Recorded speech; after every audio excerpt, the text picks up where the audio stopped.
বাইতুল্লাহর মধ্যে গিয়ে দেখেন একজন যুবক ভাই খালি দরুদ শরীফ পড়ে। মসজিদে ঢুকতে দোয়া আছে, দোয়া পড়ে না।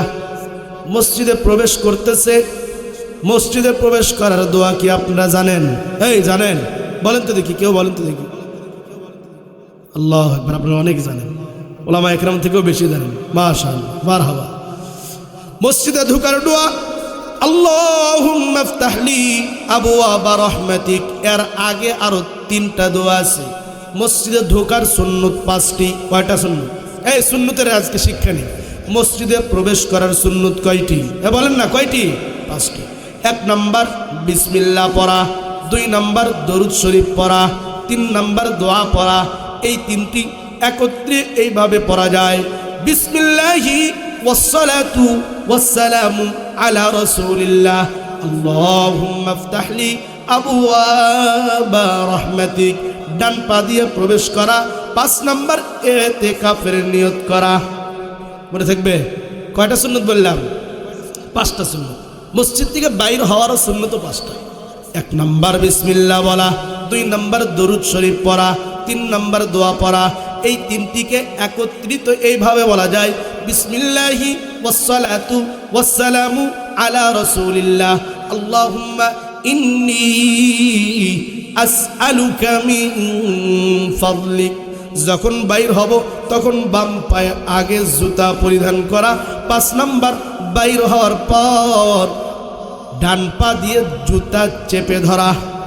বাম পা আগে জুতার মধ্যে দেওয়া, আর ডান পায়ে কি করা? ডান পায়ের জুতাটা এরকম চেপে ধরা। বুঝতে পারছেন? কয়টা সুন্নত গেল? 5টা। এ বাবা, দরুদের আমল। মসজিদে প্রবেশ করার সময় দরুদ পড়তে হয়। যুবক মসজিদে প্রবেশ করার সময় দোয়া পড়তে হয়। যুবক আর দোয়া পড়ে না। যুবক সারাদিন বলতেছে আল্লাহুম্মা সাল্লি আলা মুহাম্মদ। মসজিদে প্রবেশ করে আল্লামা শিবলি রহমাতুল্লাহি আলাইহি যুবকের দিকে তাকাইতেছেন। যুবক সারাদিন বলতেছে সাল্লাল্লাহু আলাইহি ওয়াসাল্লাম, সাল্লাল্লাহু আলাইহি ওয়াসাল্লাম, সাল্লাল্লাহু আলাইহি ওয়াসাল্লাম। যুবক যখন গায়ে জামা দিতেছে বলে সাল্লাল্লাহু আলাইহি ওয়াসাল্লাম। যুবক যখন খানা খাইতেছে বলে সাল্লাল্লাহু আলাইহি ওয়াসাল্লাম। এ যুবক সন্তান, তুমিও তো যুবক। আল্লামা শিবলির সামনে যে মানুষটা ছিল সে তো যুবক রে বাবা। তোমার অন্তরে কলিজার মধ্যে কি আঘাত লাগে না? আজকে 31 তারিখ, তুমি মনে করতেছো 24 সালটা গান বাজায় বাজায় বিদায় করে দেই রে বাবা। এ বাবা, অন্তরে একবার যদি চোখ বন্ধ করে একবার খেয়াল করো রে বাবা, ওই গানের তালে তালে যখন তুমি নাচবা, আল্লাহ না করুন, আল্লাহ না করুন, আল্লাহ না করুন, মালাকুল মাউত আজরাইল যদি সামনে এসে যায়, হঠাৎ করে তোমার জানটা যদি নিয়ে যায় রে বাবা, আল্লাহর হাবিব বলেন, মায়ের নবী বলেন, যেই ব্যক্তি যেই অবস্থায় মৃত্যুবরণ করবে কিয়ামতের ময়দানে তাকে ওই অবস্থায় উত্তোলন করা হবে। তুমি যে গান বাজনা অবস্থায় মারা গেলা, তুমি তো একটা বারের জন্য চিন্তা করলে না, গুনাহ অবস্থায় তুমি মারা গেলা, পটকা ফোটানো অবস্থায় মারা গেলা, আতশবাজি করা অবস্থায় তুমি মারা গেলা। এ বাবা, কিয়ামতের ময়দানে কঠিন দিন রে বাবা, এত কঠিন দিন, যেই দিন হাদিসের মধ্যে আছে আমাদের মাথা থেকে 1 বিঘ বা 1 হাত ওপরে সূর্যটা থাকবে রে বাবা। গরমের দিনে এত তাপ, এত তাপ রে বাবা, সহ্য করার মতো নয় রে বাবা। ওই দিন যদি 1 বিঘ বা 1 হাত ওপরে যদি সূর্যটা থাকে কেমন অবস্থা হবে রে বাবা।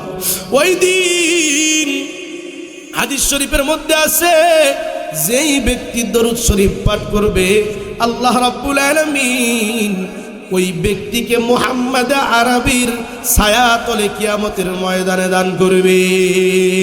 সুবহানাল্লাহ বলে আল্লাহ রাব্বুল আলামিন। ঘটনা আল্লাহ রাব্বুল আলামিন কোরআন কারীমের মধ্যে বলতেছেন, ইয়া আইয়ুহাল্লাযীনা আমানু, হে ঈমানদারগণ। আমরা ঈমান না বেঈমান? আমরা বেঈমান না ঈমানদার? বলেন না, বেঈমান না ঈমানদার? জোরে বলেন। ঈমানদার, ঈমানদার আমরা।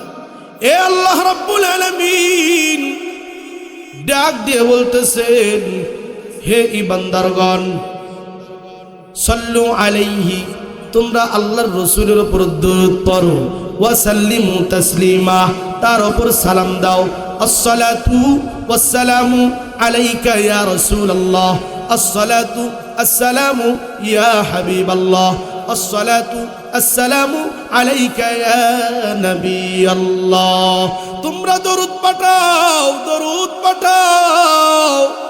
আল্লামা শিবলি রহমাতুল্লাহি আলাইহি যুবকটাকে দেখতেছেন, কোনো কাজের বেলায় সে দোয়া পড়ে না, কোনো কাজের বেলায় দোয়া পড়ে না। দোয়া আছে ঠিক, দোয়া জানেও, দোয়া পড়তেছে না। যে কোনো জায়গায় যাইতেছে, মসজিদের মধ্যে যাইতেছে, দোয়া পড়তেছে না। বলে সাল্লাল্লাহু আলাইহি, হ্যাঁ বলেন না সাল্লাল্লাহু আলাইহি ওয়াসাল্লাম। দরুদ পড়তেছে। বলে যখন কাপড় পরে দরুদ শরীফ পাঠ করে, যে কোনো সময় যায় দরুদ শরীফ পাঠ করে, হর হালতে দরুদ শরীফ পাঠ করে। আল্লামা শিবলি দেখেন, একদিন নয়, 2 দিন নয়, 3 দিন খেয়াল করতেছেন শিবলি রহমাতুল্লাহি আলাইহি। 3 দিন পর 4th দিন ওই যুবককে ডাক দিতেছেন, রে যুবক, ও যুবক, তোমাকে আমি খেয়াল করলাম, 3টা দিন ধরে খেয়াল করলাম, 1টা দিন নয়, 2টা দিন নয়, 3টা দিন ধরে খেয়াল করলাম। যে কোনো কাজ করো দোয়া আছে, স্বতন্ত্র দোয়া আছে। ভাত খাওয়ার শুরুতে, খানা খাওয়ার শুরুতে দোয়া কি? বিসমিল্লাহি ওয়া আলা বারাকাতিল্লাহ, এই দোয়াটা পড়তে হয়। যুবক কি তুমি জানো না? মসজিদে ঢোকার দোয়া কি? বলে আল্লাহুম্মা ইফতাহলি আবওয়াবা রাহমাতিক। যুবক তুমি কি জানো না? মসজিদ থেকে বাইর হওয়ার দোয়া কি? বলে আল্লাহুম্মা ইন্নী আসআলুকা মিন ফাদলিক। ও যুবক তুমি কি জানো না? বলে যখন কাপড় পরতেছো দোয়া আছে, দোয়া তুমি পড়ো না। যখন ঘুমাইতে যাইতেছো ঘুমানোর দোয়া আছে, আল্লাহুম্মা বিসমিকা আমুতু ওয়া আহইয়া।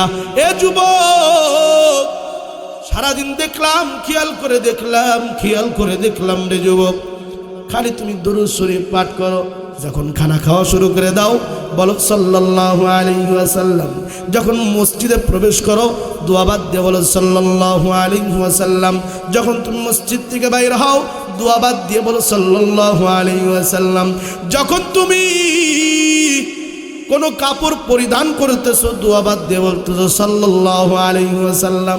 ও যুবক, তোমার মতো যুবক সন্তান আজকে তুমি মেলার মধ্যে ঘুরতেছো, আল্লামা শিবলির সামনে যুবক দাঁড়ায় আছে রে বাবা।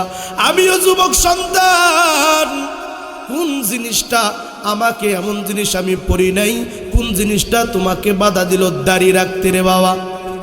কোন জিনিসটা তোমাকে করতে বললো, বিড়ি সিগারেট খাইতে বললো, কোন জিনিসটা আমি জানি না। আমিও তো যুবক সন্তান, আমার বয়স বেশি না, 32-33 বছর বয়স। আমিও যুবক সন্তান, জীবনে কোনোদিন দেখলাম না বিড়ি সিগারেট খাইলে কোনো লাভ হয়। লাভ আছে? এই কেউ বলতে পারবেন যে হুজুর বিড়ি সিগারেট খাইলে লাভ আছে? বলতে পারবেন? কেউ হাত তুলে দেখান। লস, শুধু লস নয়, গুনাহ। মাকরুহে তাহরিমি করিবুন ইলাল হারাম, হারামের নিকটবর্তী। হারামের নিকটবর্তী সেটা কি? হারামি তো, সেটা কি হইল? হারামি তো। হারামের নিকটবর্তী মানে কি? হারামি ওইটা।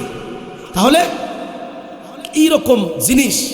এ যুবক, আল্লামা শিবলির সামনে এমন যুবক আছে, কোন জিনিসটা তোমাকে বলল বিড়ি সিগারেট খাওয়াইতে?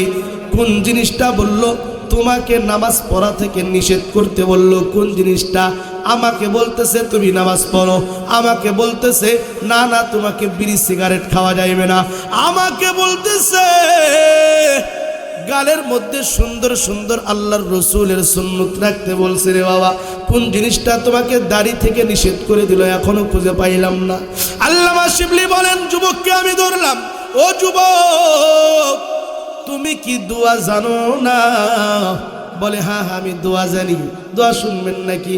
আল্লাহুম্মা ইফতাহলি আবওয়াবা রাহমাতিক, আল্লাহুম্মা ইন্নী আসআলুকা মিন ফাদলিক, বিসমিল্লাহি ওয়া আলা বারাকাতিল্লাহ, বিসমিল্লাহি আমুতু ওয়া আহইয়া, আল্লাহুম্মা বিসমিকা আমুতু ওয়া আহইয়া, এগুলো সব দোয়াই আমি জানি, কিন্তু দরুদ শরীফ আমি কেন পাঠ করি তুমি কি জানো? আল্লামা শিবলি বলতেছে, না না, আমি জানি না, আমি জানি না। আমাকে যদি দরুদ শরীফের হিকমত যদি বলতা, তাহলে আমিও টিপ পড়তাম। আল্লামা শিবলি রাহমাতুল্লাহ আলাইহির কাছে যুবক বলতেছেন, দরুদ শরীফের এমন মজা আমি পাইছি গো, যেই মজা আমি ছাড়তে চাচ্ছি না। মায়ার নবীর ওপর দরুদ শরীফ একবার পড়লে 10 বার রহমত নাজিল, একবার পড়লে 10টা নেকি আল্লাহ রাব্বুল আলামিন আমলনামার মধ্যে দান করেন। বলেন সুবহানাল্লাহ। দরুদ শরীফের এমন মজা আমি পাইছি গো, এই মজার সাথে বলে চাই না। এই জন্য যখন যেই কাজ করি দোয়া আছে ঠিক, আমি দোয়া না পইরা দরুদ শরীফ পড়তে থাকি। বলে কি মজা একটু বুঝায়া বলবা? ও আল্লামা শিবলি, ভালো করে শোনো, সেই মজার কথা আমি বলতেছি। এ বাবা শোনো, হঠাৎ করে একদিন ঘুমায় গেছি। এ বাবা হঠাৎ করে, আমার বাবা একজন ভালো মানুষ ছিল, আমার বাবা একজন ভালো মানুষ ছিল। ঘুমের আগে যখন বাইতুল্লাহ শরীফ জিয়ারত করার জন্য চলে গেছি আমরা, বাইতুল্লাহ শরীফ বাবাকে সহকারে বাবার সাথে আমি বাইতুল্লাহ শরীফ জিয়ারত করছি খুব সুন্দরভাবে। বাইতুল্লাহ শরীফ জিয়ারত করার পর যখন ঘরে ফিরবো, ঘরে ফেরা অবস্থায় আমার বাবা অসুস্থ হয়ে গেছে। কার বাবা? এই কার বাবা? ওই যে যুবক সন্তানের বাবা, মনে আছে তো? যুবক সন্তানের বাবা কি হয়ে গেছে? অসুস্থ হয়ে গেছে। ও যুবক বলে, আমার বাবা অসুস্থ হয়ে গেছে, না বুঝি আর বাঁচবে না মনে হয়, এমন অসুস্থ হয়ে গেছে। আমি বাবাকে ওখানে রেখে আশেপাশে দোকানপাট খুঁজতে লাগলাম। দেখলাম না না, মরুভূমির মধ্যে কোনো দোকান নাই, কোনো দোকান নাই। আশেপাশে ডাক্তার কোথায় আছে? ডাক্তারের তালাশ করতেছি, ডাক্তার নাই, ডাক্তার নাই। না বুঝি আমার বাবা দুনিয়া থেকে বিদায় দিয়ে চলে যাবে। আমি যখন বাবার কাছে পৌঁছলাম, বাবার গায়ে হাত দিয়ে দেখলাম বাবার গায়ে আরো জ্বর বেশি, বাবার গাটা গরম হইতেছে, খালি গরম হইতেছে। বাবার জন্য কাঁদতে শুরু করলাম, কান্নাকাটি কান্নাকাটি। হঠাৎ করে দেখলাম বাবা আমার দুনিয়ায় নাই, বাবা দুনিয়া থেকে ত্যাগ করে চলে গেছে রে বাবা। বাবাকে সামনে রেখা আমি যুবক কান্না কান্না কান্না ধরতে পারতেছি না। হঠাৎ করে যখন বাবার উপরে যখন একটা চাদর দেওয়া শুরু করলাম, দেখলাম বাবার চেহারাটা যেমন ছিল জীবিত অবস্থায় ওই রকম নাই, চেহারাটা একদম অন্যরকম হয়ে গেছে, বিকৃতি হয়ে গেছে, চেহারাটা চেনা যাচ্ছে না, চেহারার মধ্যে কালো কুষ্ঠিত অবস্থা হয়ে গেছে। যুবক সন্তান মালিকের দিকে তাকাইতেছে, মালিক আমার বাবা তো ভালো ছিল গো মালিক, এমন কি আমল করলো যে আমলের কারণে আজকে তুমি তাকে এরকম শাস্তি দিলা? ও মালিক, কেন আমার বাবাকে এইরকম তুমি শাস্তি দিলা? কি এমন গুনাহ করছে? এইরকম কান্নাকাটি করতে করতে যুবক সন্তান ঘুমের মধ্যে চলে গেছে। ঘুমের মধ্যে হঠাৎ করে দেখতেছে যেই মরুভূমির মধ্যে কোনো মানুষ নাই, কোনো পিপিলিকাও নাই, কোনো জন্তু নাই, কোনো ডাক্তার আমি পাইলাম না। হঠাৎ করে দেখতেছে একজন সফিদদারি, একজন সাদা দাড়িওয়ালা, সাদা জুব্বাওয়ালা একজন ব্যক্তি অনেক দূর থেকে আমার কাছে আসতেছে। বলেন সুবহানাল্লাহ। আমি দেখে খুশি, অন্তত পক্ষে আমার বাবার লাশটা ধরার জন্য একজন ব্যক্তিকে আমি পেয়ে গেছি। ব্যক্তিটা যখন সামনে আসছে, ব্যক্তিটা আসার পর ব্যক্তিকে জিজ্ঞেস করলাম, আপনি কে? ব্যক্তি আমার বাবার চেহারার দিকে তাকাইলো, তাকানোর পরে যখন দেখলো আমার তার পরিচয় আগে দেয় নাই। ব্যক্তিটা যখন আমার বাবার চেহারার দিকে তাকাইলো, তাকানোর পর বাবার চেহারা ওপর তার হাতটা এরকম বোলায় দিল। বুলায়া দেওয়ার সঙ্গে সঙ্গে আমার বাবার চেহারাটা জান্নাতি চেহারা হয়ে গেল। ও যুবক, যুবক গো, আজকে তুমি নামাজের ধার ধারো না।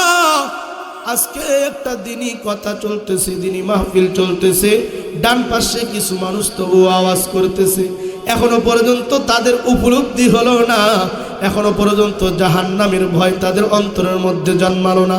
যেই মানুষগুলো এখনো পর্যন্ত এই মাহফিলের প্যান্ডেলের মধ্যে আসার সৌভাগ্য হলো না, বুঝতে হবে।